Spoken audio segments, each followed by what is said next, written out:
अस्सलाम वालेकुम। आज का जो लेक्चर है वो पल्पाइटस का सेकंड टॉपिक। इससे पहले वाले लेक्चर में हम लोगों ने जो बात की थी वो डेफिनेशंस थी पल्पाइटस की, इटियोलॉजी थी। डिफरेंस आप लोगों के साथ मैंने शेयर किया था एक्यूट, क्रॉनिक, स्पेशली रिवर्सिबल और इरिवर्सिबल का। आज थोड़ा सा बात करेंगे हिस्टोलॉजी के हवाले से। थोड़े से डायग्नोस्टिक फीचर्स कोशिश करूंगा कि इसमें आप लोगों को समझा सकूं वाइटलिटी के हवाले से। तो इसमें अगर आप लोग देखें तो ये कॉन्टेक्ट में आप लोग कंटेंट में आप लोगों के साथ इसलिए शेयर करता हूँ कि आप लोग चेक लिस्ट बना लें। और चेक लिस्ट बड़ी ज़रूरी होती है कि किसी भी टॉपिक को पढ़ने के लिए, ताकि आप लोगों को उस टॉपिक को जब आप कवर कर रहे हो तो कोई चीज़ अगर आप लोगों की मिस हो जाती है तो आप लोगों को पता हो कि ये चीज़ हमने इस टॉपिक से कवर नहीं की। तो सबसे पहले कंटेंट को फॉलो किया करें और स्टडी भी इन्हीं कंटेंट के ऊपर से आप लोग हिसाब से किया करें। ये आई जनरेटेड पिक्चर आप लोगों को समझाने के लिए है। इसमें अगर आप लोग देखें तो हेल्दी वर्सेस रिवर्सिबल, इरिवर्सिबल और निक्रोसिस तीन आप लोगों को नजर आ रहे होंगे स्क्रीन के ऊपर। तो डिफरेंस अगर आप लोग देख रहे हैं, रिवर्सिबल में थोड़ा सा इनेमल कैरीज आप लोगों को दिख रही है। इरिवर्सिबल में जो है वो फिर अर्ली इसमें इन्वॉल्वमेंट, जिस तरीके से आपने रिवर्सिबल में देखा कि डेंटिन के ऊपर आई है, थोड़ा सा जो है सी पिक्चर के ऊपर अगर आप लोग देखें इरिवर्सिबल के ऊपर आप लोगों को थोड़ा सा डैमेज टूथ ज़्यादा दिख रहा है और पल्प की इन्वॉल्वमेंट हो रही है। जबकि डी जो निक्रोसिस है यहाँ पे पेरियापाइकल रेडियोलुसेंसी मींस एब्सेस की फॉर्मेशन आप लोगों को यहाँ नज़र आ रही है। तो ये थोड़ा सा आप लोगों को गाइड करने तक का था कि हम लोग जो बात कर रहे हैं, जो लोग न्यू आप लोग देख रहे हो वीडियो को सेकंड लेक्चर से, तो पहला लेक्चर आप लोग देख लो तो उसमें आप लोगों को सीक्वेंस जो है देखने को मिल जाएगा। तो बात करते हैं आगे चल के पल्प के हवाले से। तो ये एक विजुअल क्लू गाइड आप लोगों को मैंने आप लोगों को दी है पल्प पल्पल डिजीज की डायग्नोसिस के हवाले से। Normal pulp versus reversible, irreversible और निक्रोटिक पल्प। इसमें अगर आप लोग देखें तो ये आप लोगों को यहाँ पे सिम्टम्स नॉर्मल टीथ में तो नहीं मिल रहे, लेकिन जो रिवर्सिबल पल्पाइटिस है उसमें आप लोगों को sensitivity to hot and cold मिल रही है। जबकि ये जो सेंसिटिविटी है ये सबसाइड हो जाएगी जब आप लोगों ने स्टिमुलस रिमूव कर दिया। इसी तरह इस इरिवर्सिबल में होता यह है कि स्पॉन्टेनियस लेसरेटिंग पेन होता है, लेकिन हॉट कोल्ड तो होता है, मेंस इसमें पेन रेडिएट भी करता है, लेकिन स्टिमुलस रिमूव भी कर दो तो भी पेन जो है परसिस्ट करता है। यहाँ पे जो है निक्रोटिक पल्प के ऊपर क्या होता है, यहाँ पे एसिम्प्टोमेटिक दांत होता है, यानी कि कोई सच पेनफुल नहीं होता, लेकिन हिस्ट्री में यहाँ पे पेशेंट की जब आप हिस्ट्री लोगे तो पेशेंट बताएगा कि मुझे पहले कभी दांत में दर्द हुआ था। इसी तरह साइन अगर आप लोग देखें तो उसमें आप लोगों को नो रिस्पॉन्स टू परकशन, यानी कि आप लोग जब परकशन टेस्ट करोगे, चाहे वो बैक ऑफ मिरर से हो या आप फिंगर टैप से कर सकते हो। इसमें अगर आप लोग देखो तो एज सच रिस्पॉन्स इसमें नहीं है, लेकिन पॉजिटिव रिस्पॉन्स टू आप लोगों को जो मिल रहा है, positive response to vitality test, no pain on percussion.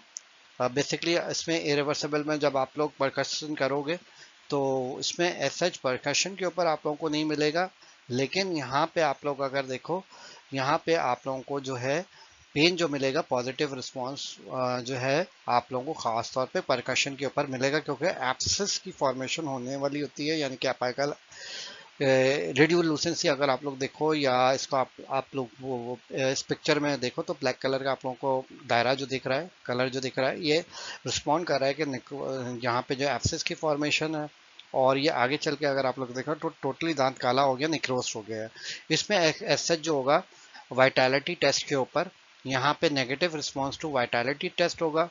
Possible tenderness मिल सकती है ऑन परकशन के ऊपर, लेकिन अगर आप लोग देखो तो एज सच परकशन के ऊपर पॉजिटिविटी और जो है वाइटलिटी टेस्ट मेनली यहाँ पे आप लोगों को दिख रहा है। यहाँ पे जो है पल्प डेड हो गई तो वाइटलिटी जो होगी वो फिर शो नहीं कर पा रहा होगा दांत। तो उसमें अगर आप लोग देखें रेडियोग्राफिक एविडेंस के हवाले से, तो यहाँ पे नॉर्मल लैमिना ड्यूरा इंटैक्ट होगा। रेडियोग्राफ के ऊपर यहाँ डीप कैरीज आप लोगों को दिखेगी। पेरियापाइकल रेडियोलुसेंसी यानी कि पेरियापाइकल चेंजेस एज सच नहीं मिलेंगे। यहाँ पे आप लोगों को जो है जब इरिवर्सिबल पल्पाइटिस होगा तो रेडियोग्राफिक चेंजेस आप लोगों को देखने को मिलेंगी। इसके अलावा जो है यहाँ पे अगर आप लोग देखो तो इस कंडीशन में निक्रोसिस के ऊपर पेरियापाइकल रेडियोलुसेंसी आप लोगों को देखने को मिल सकती है। तो ये रेडियोग्राफ के हवाले से कोशिश करूँगा कि आप लोगों को मैं इनके रेडियोग्राफ आप लोगों को इंशाल्लाह नेक्स्ट लेक्चर में स्टार्टिंग में शेयर कर दूँ। बाकी इसमें अगर आप लोग देखते हो तो ये यहाँ पे एक थोड़ी सी डायग्नोस्टिक की बनी हुई है ड्यूरेशन ऑफ पेन के लिहाज से, स्टिमुलस रिस्पॉन्स और रेडियोग्राफ के लिहाज से। अगर नॉर्मल तीत है तो उसमें एज सच कोई रिस्पॉन्स नहीं आ रहा, लेकिन रिवर्सिबल पल्पाइटिस के अंदर स्टिमुलस का रिस्पॉन्स जो है पॉजिटिव है और रेडियोग्राफ के अंदर आप लोगों को जो है चेंजेस थोड़ी बहुत जो है पॉसिबिलिटी है, लेकिन जो इरिवर्सिबल में है पेरियापाइकल चेंजेस आप लोगों को देखने को मिल रही है, पॉजिटिव पेन मिल रहा है, जबकि निक्रोसिस के ऊपर जो है नेगेटिव आ रहा है, स्टिमुलस का रिस्पॉन्स पेरियापाइकल रेडियोलुसेंसी देखने को मिल रही है। तो ये थोड़े से जो है वाइटलिटी के टेस्ट हैं, कोल्ड टेस्ट, हीट टेस्ट और electric pulp test.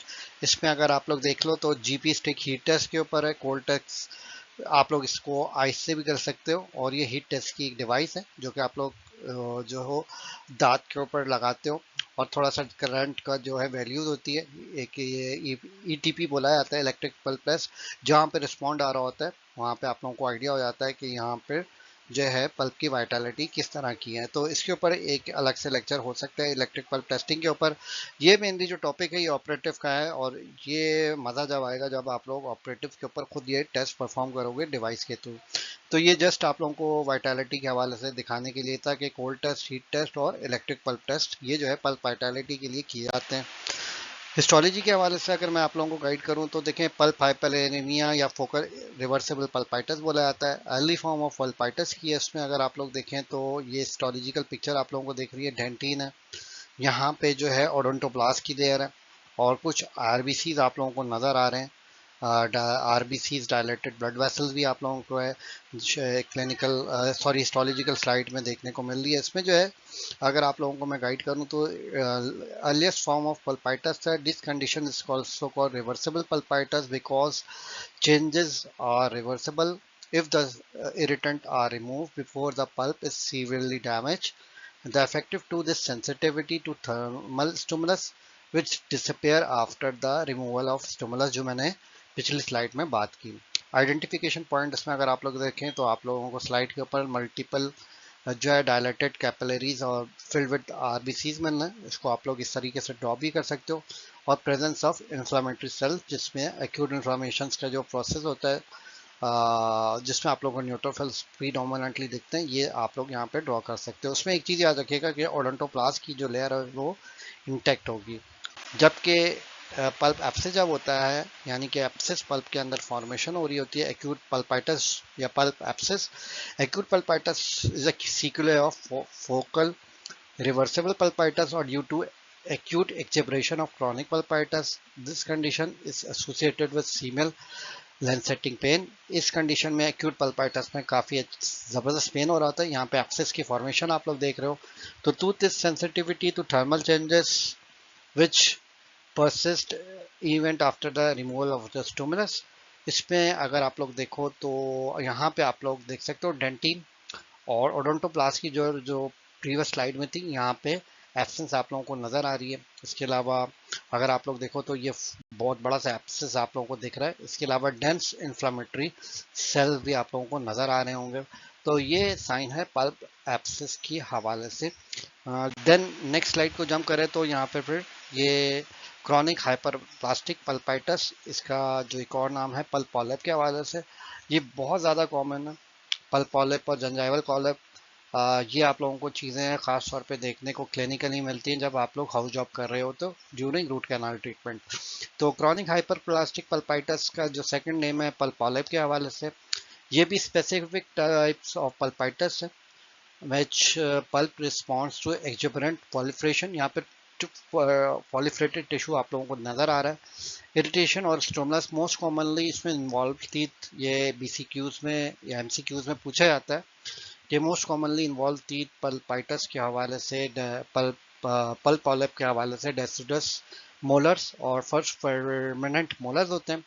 These teeth are excellent but little supplied due to largely apical foramen। ये रीज़न है कि जो इसकी वजह से यहाँ पे पल्प पॉलिप हमें मिलता है, क्योंकि यहाँ पे ब्लड सप्लाई भी अच्छी है और लार्ज एपाइकल फोरामेन है, जिसकी वजह से पल्प पॉलिप आप लोगों को मिलता है। तो खास तौर पे डेसिडस के ऊपर क्लिनिकली पल्प पॉलिप के हवाले से अगर मैं गाइड करूं तो इसकी जो आप लोग पिक्चर देख रहे हो, pink soft tissue mass fill with large carious lesion होता है। पल्प पॉलिप के अगर आप लोग हिस्टोलॉजी देखो तो यहाँ पे आप लोगों को chronic proliferative reaction of the pulp मिल रहा है, यानी कि सॉफ्ट टिश्यू की पॉलिफरेशन आप लोगों को देखने को मिल रही है। ग्रेनुलेशन टिश्यू कवर्ड विद जो ये जो ग्रेनुलेशन टिश्यू है ये एपिथेलियल से कवर हुआ है, ये पूरा एपिथेलियम से कवर हुआ है।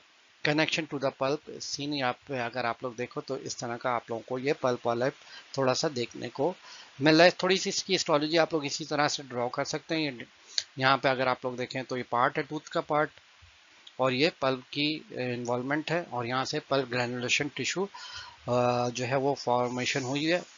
और यहाँ पे अगर आप लोग देखो तो ये एपिथेलियम का पार्ट। अपाइकल ग्रेनुलोमा ये जो है अगर मैं आप लोगों को गाइड करूँ तो ये आप लोगों को थर्ड लेवल के ऊपर, इवन सेकेंड ईयर और फाइनल ईयर के ऊपर अगर मैं आप लोगों को गाइड करूँ तो ये ग्रेनुलेशन टिश्यू जो है रेडियोग्राफ अगर आप लोग देखो, ये आप लोग देख सकते हो यहाँ पे आप लोगों को ग्रेनुलोमा सा दिख रहा है। इसमें अगर आप लोग देखो तो ये बाज़ वक़्त एक्सेक्शन के ऊपर ही होता है कि बाज़ वक़्त ग्रेनुलेशन टिश्यू या तो एब्सेस या फिर जिस तरीके से इसमें ग्रेनुलेशन टिश्यू या फिर पेरियापेकल सिस्ट जो होती है वो होती है। लेकिन इसकी भी जो है डिफरेंस होता है regarding radiograph. What is the difference between periapical cyst and periapical granuloma. तो पहले बात कर लेते हैं पेरियापाइकल ग्रैनुलोमा है क्या। तो periapical granuloma is a sequel to the pulpitis that occurs as a collection of granulation tissue at the root apex. root apex basically इसकी बात कर रहे हैं, ठीक है। पेरियापाइकल around the apex. The affected tooth is non-vital but relatively asymptomatic, and this condition is identified in radiograph. Well-defined radiolucency often less than 2 centimetre. तो इसमें जो क्लू रेडियोग्राफ के ऊपर आप लोगों को देखने को मिलेगा ना, ये तो ये आप लोग देख सकते हो कि यहाँ पे आपको वेल डिफाइंड रेडियोलुसेंसी देखने को मिल रही है। अगर एब्सेस होता थोड़ा सा हेजीनेस होती। अगर ये 2 सेंटीमीटर इसमें अगर आप लोग पढ़ो तो यहाँ जो मैंने मेंशन किया लेस देन 2 सेंटीमीटर का डायमीटर है, इट्स मीन के ग्रेनुलोमा है। अगर ये 2 सेंटीमीटर से थोड़ा सा ज़्यादा होगा तो मीन फिर वो जो है वो जो है रेडियो पेरियापाइकल सिस्ट के ऊपर जो है वो फिर पॉइंट आउट किया जाता है कि मे बी पेरियापाइकल सिस्ट है। लेकिन याद रखिए कि जो फाइनल डायग्नोसिस होती है वो हिस्टोपैथोलॉजी के बेसिस के ऊपर होती है।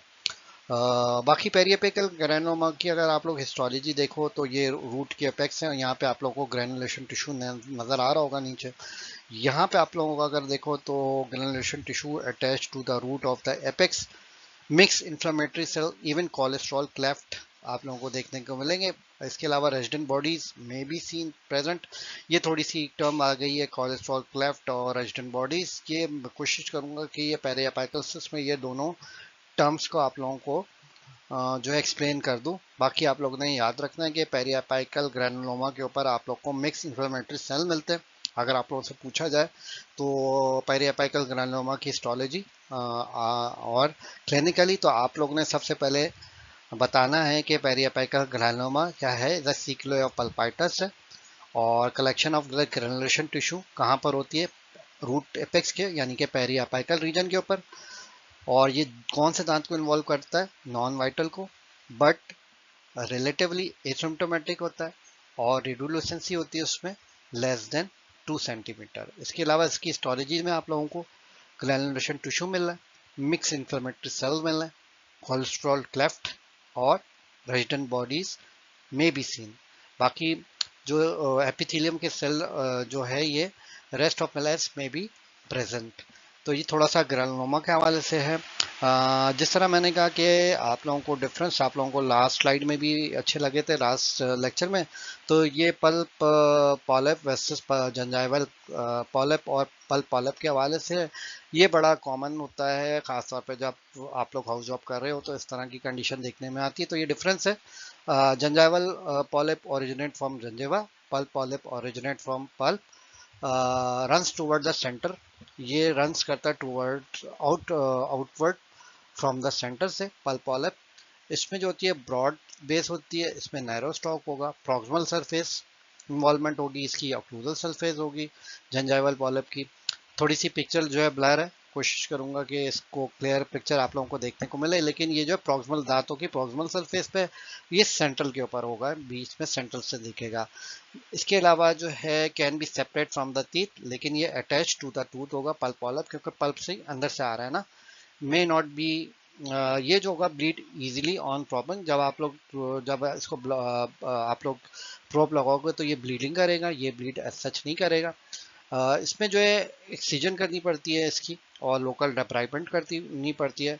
इसमें भी जो है ये जो चीज़ होती है, लेकिन एंडोडोंटिक्स और सम टाइम एक्सट्रैक्शन दांत को करनी पड़ जाती है, जो कि बहुत, मैं कहता हूँ लास्ट और लीस्ट हमारा होता है कि एक्सट्रैक्शन की है, बाकी एंडोडोंटिकली ट्रीटमेंट किया जाता है। इसमें ये है कि आप लोगों को ये चीज़ें नॉर्मली जो है जंजाइवल पॉलिप और pulp polyp, even house job के ऊपर भी आप लोगों को रूट कैनाल के ऊपर देखने को मिल जाता है। लास्ट में पल्प नेक्रोसिस है। इसके अलावा जो है थोड़ा सा एक और स्लाइड होगी इसके बाद, फिर लेक्चर को वाइंड अप करते हैं। पल्प नेक्रोसिस क्या है? Necrosis of the dental pulp is the dead of dental pulp. Two type की नेक्रोसिस है। नेक्रोसिस होती है पल्प टाइप में, याद रखिएगा, कोगुलेटिव और लीकी इफेक्टिव। कोगुलेटिव नेक्रोसिस में होता क्या है? Soluble protein of the tissue is precipitated और it's converted into a solid mass. Cessation is form of collagen necrosis in which tissue is covered into caseous mass consistency, mainly coagulation, protein, fats, and water. Liquid factor necrosis occur when the proteolytic enzyme covered the tissue into the softened mass liquid or amorphous debris.